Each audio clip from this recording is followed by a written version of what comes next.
This may be the fastest AIB report released to date. This happened in January.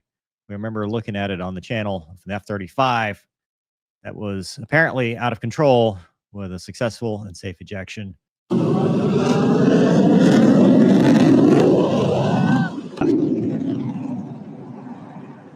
Look at this thing.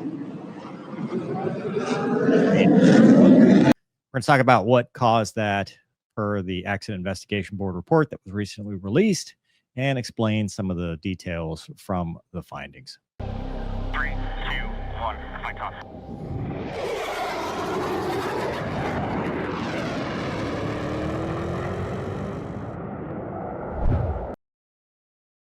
All right, this is the AIB report for PACAF for the Eielson mishap. It was tail number 195535. So FY19 is when this aircraft was funded. Michael Lewis presided over the board with the fastest results I've ever seen. So here's what happened on 28 January 2025, approximately 12:49 local time. Mishap aircraft F-35A, also known as Fat Amy, Bis Amelia, Battle Penguin, crashed after completing a touch-and-go landing to runway 32 at Eielson, Alaska. Mishap aircraft was operating out of Eielson by the 355th Fighter Squadron assigned to the 354th Fighter Wing. There were no fatalities. Mishap pilot assigned to the 354th ejected safely before impact. He sustained minor injuries. Mishap aircraft was destroyed upon impact with a total loss valued at $196 million. Debris was contained within the airfield boundaries of Eielson. Mishap aircraft was flying as number 3 in a flight of 4 F-35s. After initial takeoff, the nose landing gear did not retract properly due to hydraulic fluid contamination with water that froze, preventing full strut extension and resulting in the nose landing gear being canted to the left. That is not good. You don't want that.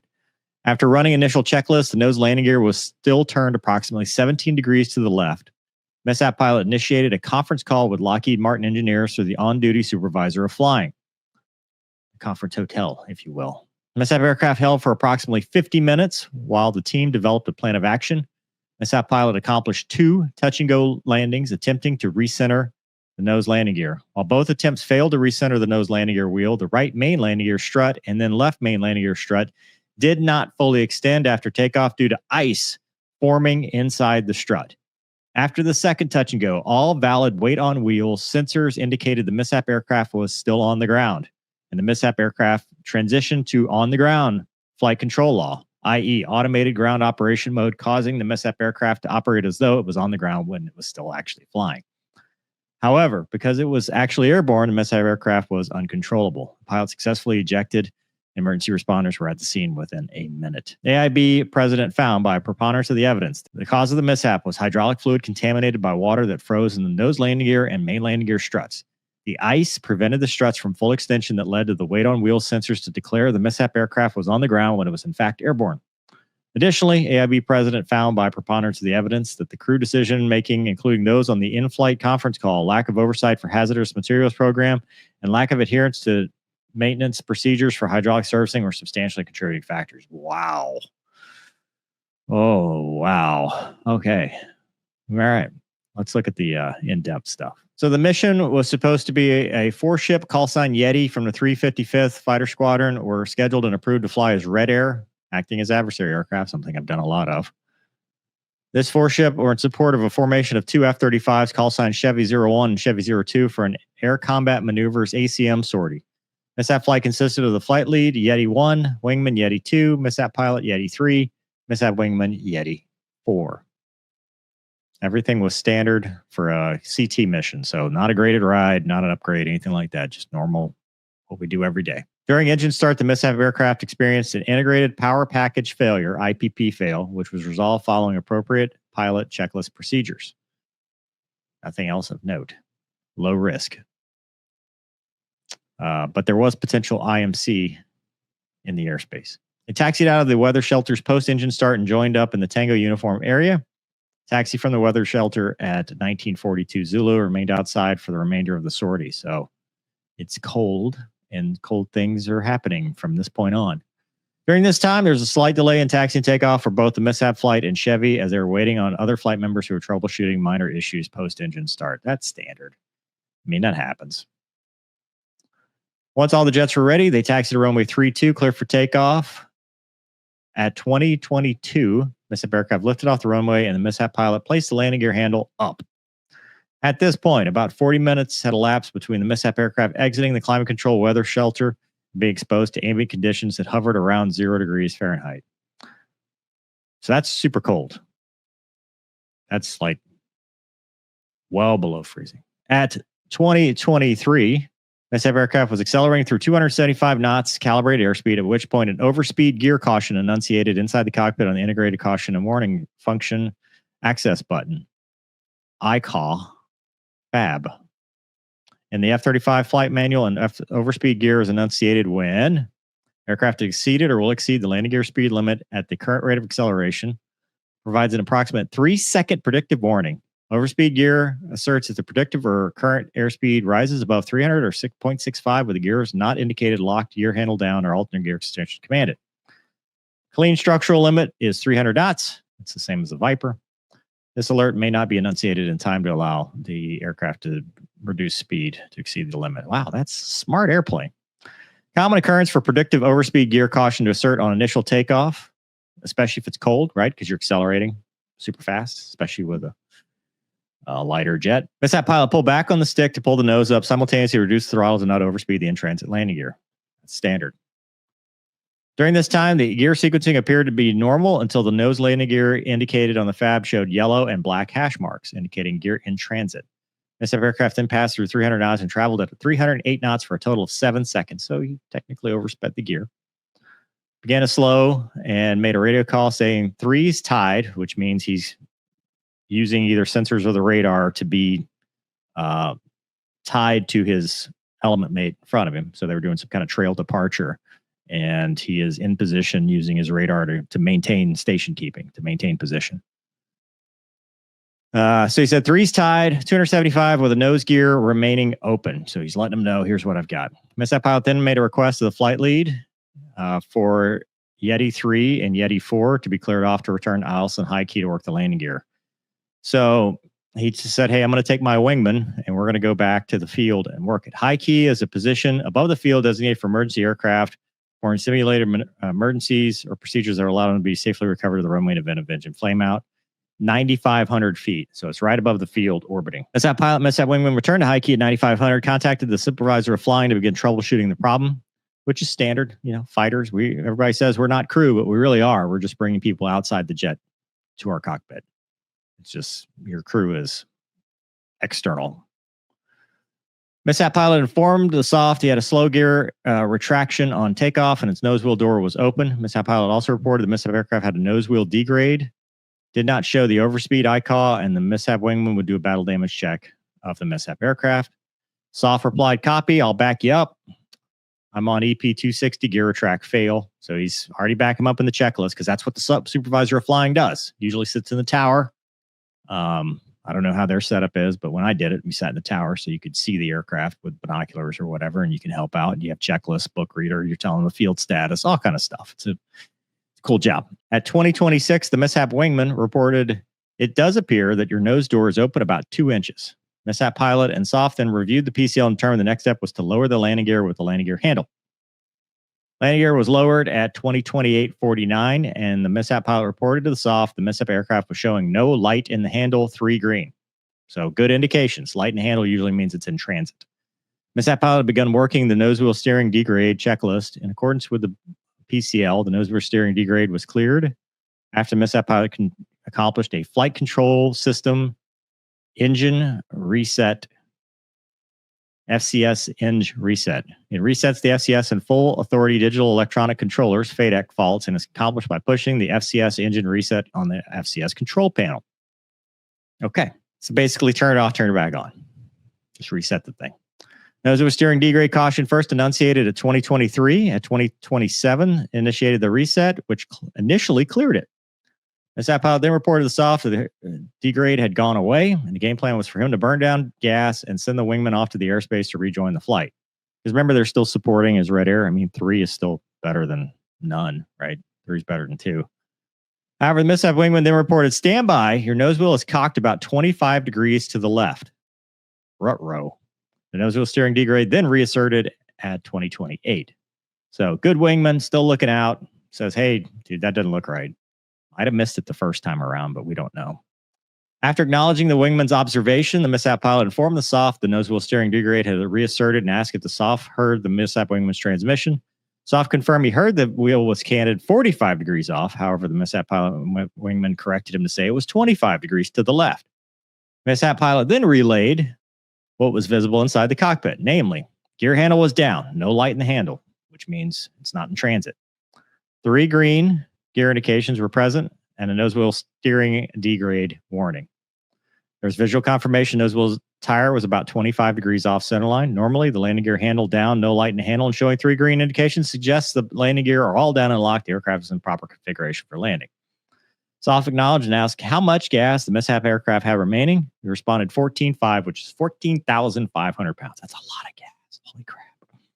Or approximately 80% of fuel capacity. Jesus, that thing. Then they said, you know what? Let's do a conference hotel. Let's phone a friend. So they're going to call Lockheed Martin and the other experts and get them on the horn, see what they have to say. While they waited for the convening of the conference hotel, mishap pilot initiated a series of S-turns with gravitational forces up to 2.5 Gs. He's just turning, trying to, I guess, get it to recenter, as well as a slip maneuver, which is left stick, right rudder. See if the nose wheel orientation would change. Upon visual inspection, did not. SOF informed the mishap pilot was on the phone with the conference hotel, and Lockheed were getting their landing gear subject matter experts on the line. 5 Lockheed engineers participated in the conference hotel, including a senior software engineer, flight safety engineer, and 3 landing gear system engineers. A senior 354 operations group leader also participated in the call. The no transcript is available because the call was made on his personal phone rather than the legal voice recorder in the air traffic control tower. Lockmart SMEs request information on, among other things, fuel remaining, direction of the nose wheel landing gear, health reporting codes. They did not request receive information about where it was happening or the ambient air temperature because nobody's really thinking of it freezing. I never would have thought that. That's cold weather ops are scary. At 2048, the SOF asked for the wingman's final assessment of how many degrees off center the nose wheel was, to which he replied 20 degrees. Final answer. At 2050, 2 minutes later, the SOF informed the mishap pilot the engineers are looking towards safe answer in this case, which would be an approach end arrestment. And they recommended burning down as much gas as possible for accomplishing that maneuver. Burning down gas is a common term used meaning that the pilot is going to continue flying for the purpose of reducing aircraft gross weight before attempting landing.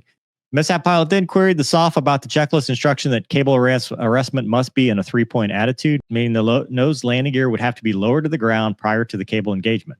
SOF replied that the engineers were looking and that concern would provide further guidance.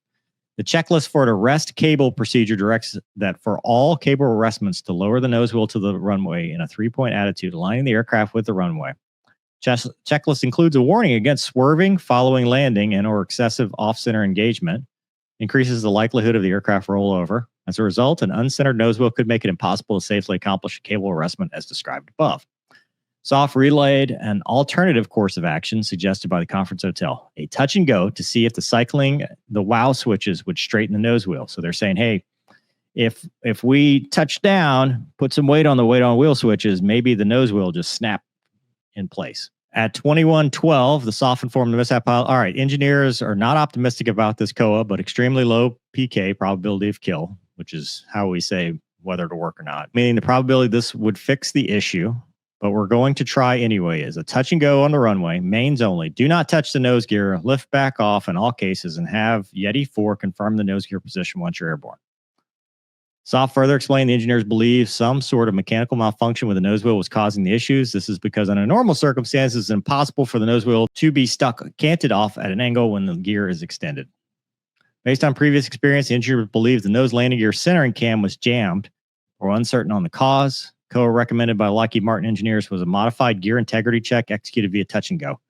They recommended against an approach and arrestment due to concerns that a locked, uncentered wheel could result in aircraft rollover or runway departure, placing the pilot in extreme danger. And we have seen that in other instances where those approach and arrestment, where the gear's not quite right, could end up in ejection and even death. So That's what they're thinking. So they did the first touch and go and then returned to high key, confirmed that the nose wheel was still canned at 20 degrees.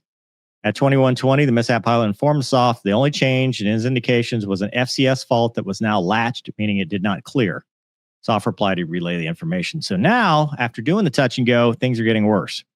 At this point, the mishap pilot had reported 5 HRCs to SOF, including numbers relevant to the left main landing gear and right main landing gear sensors that appeared after the first touch and go. So the SOF relayed this. The Lockheed Martin engineers wanted to know about the nose wheel HRCs and did not seem concerned about the other ones. So they kind of blew off the main landing gear warnings and cautions, and we're still focused on this nose gear. I'm like, yeah. What about the nose gear? SOF could not recall whether all 5 numbers were read verbatim or just communicated. The senior OG leader, operations group, so Air Force, recalled receiving all the codes from mishap pilot and then handing them to the engineers. The engineers just went line by line with each one and then tried to match it to the scenario. All 3 Lockheed Martin landing gear SMEs recalled 3 HRCs reported through the SOF, all relating to the nose landing gear. So they're saying, we don't remember anything about anything except the nose landing gear. We didn't hear anything about main landing gear. According to the crash survival memory unit, the mishap aircraft main landing gear tires touched down. An FCS fault was enunciated due to the failure of the right main landing gear wow switch, weight on wheels 1 and 2. At this point, the mishap pilot did not have any indication as to what was causing the FCS fault. Mishap aircraft helmet mounted display and panoramic cockpit display recording showed no HRCs for FCS in the prognosis and health management page. And the checklist does not indicate all of the reasons that the FCS fault advisory could enunciate. The mishap pilot then initiated another reset 1 minute later, and guess what? The FCS fault came back, showing the weight on wheel switch failures continue to exist. After the first touch and go, neither the mishap pilot nor wingman were aware that the right main landing gear did not fully extend. Absent visual confirmation of the right main landing gear had not fully extended, because remember, it compresses when it touches down, so it has to decompress when it get airborne, because there's no weight to compress it anymore. But it never did. It got stuck in the lower position. One did, one did not. So it was asymmetric with the left main landing gear. The only indication of a malfunction in the right main landing gear were the HRCs indicated 2 weight on wheel switch faults. Mishap aircraft was also reporting a nose wheel steering degraded caution FCS fault advisory. So the mishap wingman HMD targeting forward-looking infrared indicated the mishap aircraft nose landing gear was canned about 20 degrees left and right main landing gear was not fully extended. Then they did a second touch and go. A senior ops group and engineers, the decision was made to accomplish the second one at a normal than higher speed. This time, the mishap pilot would briefly touch the nose wheel down to the runway, take off again. So they're trying to jam it down. And then I say jam it down, but they're trying to tap it, right? And then they would see if that centered it. Mishap pilot acknowledged this COA, proceeded to the visual flight rules entry point salty to accomplish the touch and go via the straight in pattern. So they had to go to the VFR pattern reporting area. At 21:48, the mishap aircraft main landing gear touchdown, followed by the nose landing gear at 21:48:18, so 3 seconds. T-flare from the mishap wingman showed both the main landing gear and nose landing gear touching down on the runway.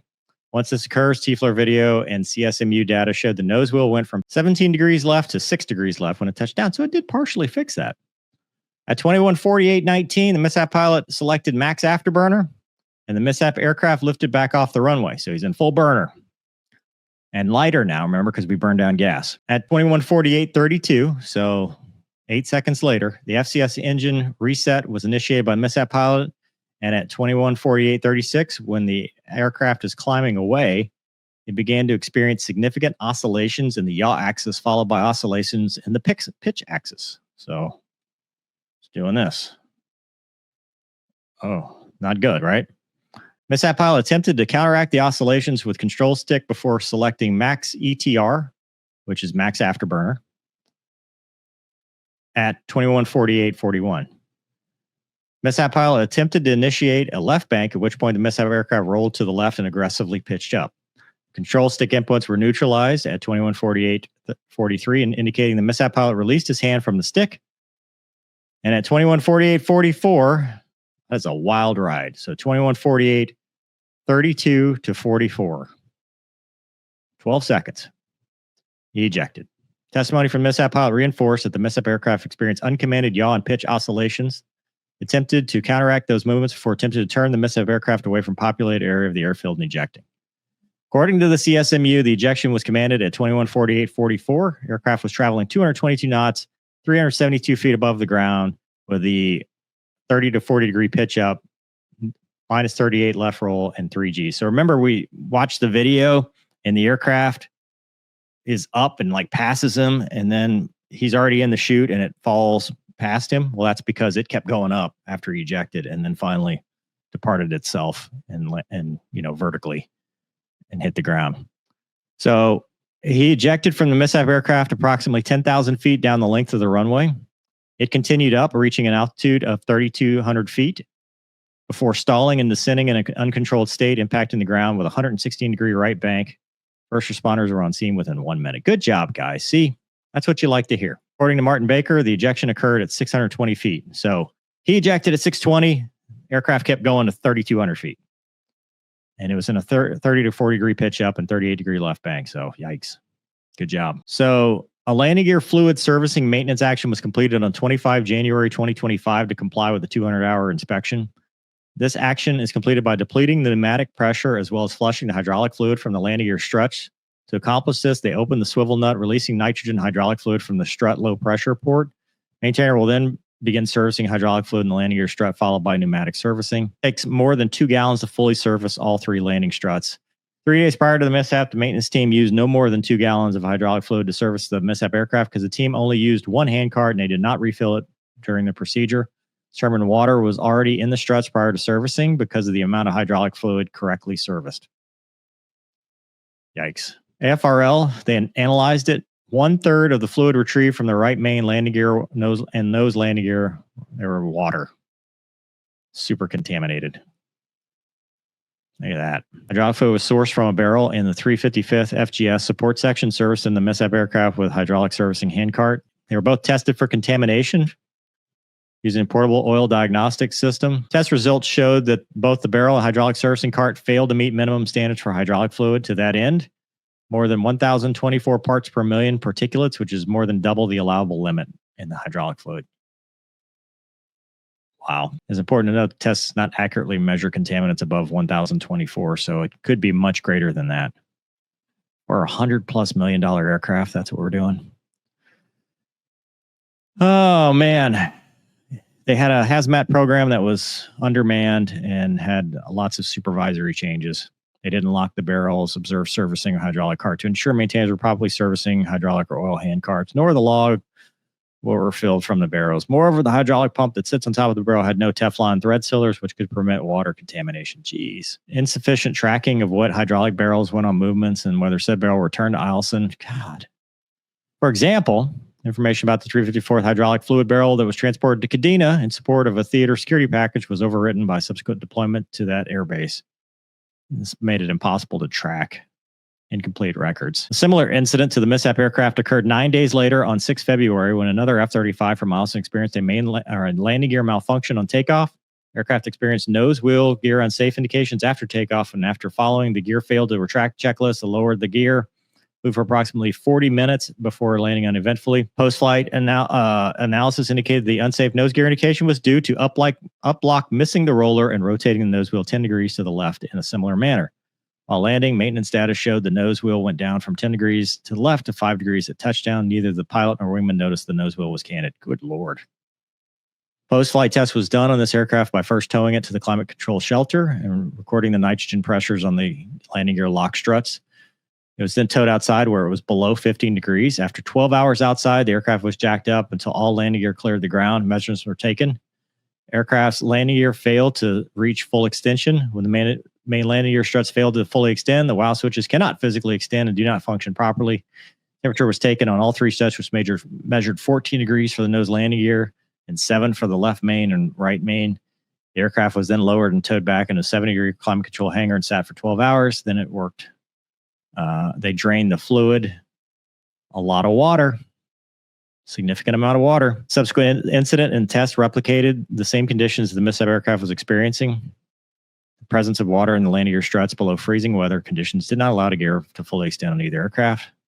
So that's not very good in cold weather. So Lockheed Martin released a maintenance newsletter in April 2024 that discussed the main landing gear wow switch faults and said, in part, wow switches on the main landing gear are mechanical plunger switch that are known to have a history of failure due to internal damage. These failures assert as actionable HRCs and become more frequent during extreme cold weather operations where aircraft are prepared for flight in climate-controlled hangar and take off 20 to 40 minutes after being exposed to outside ambient conditions. Faults should be taken as an early indication of failure. If an actionable HRC is asserted noting a fault to the main landing gear wow switch, the FRS tied to the HRC must be followed. Not acting on the wow switch fault HRC could result in the wow switch is faulted on a future flight, which could cause erratic flying qualities, make it difficult for they didn't know this when they were doing the conference hotel.